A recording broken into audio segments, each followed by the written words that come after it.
about baseball, and I looked more of it as it was fun going to work and talking to these kids and growing up.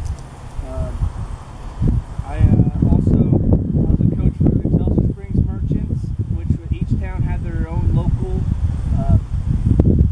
team around in each area. Ours was the Excelsior Springs Merchants.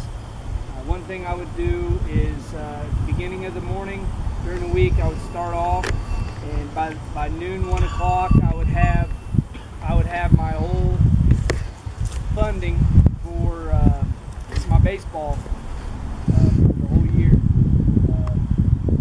All the businesses were sponsorships because they knew that we were so into the baseball. Another thing, and that was in the 1940s and the 50s. In the 50s and the 60s, I coached for the American Legion. I was not a veteran of the United States military, but I coached for the American Legion ball team. I had Ray Philly was my representative. He was a local veteran. He was our manager. So that's how I got to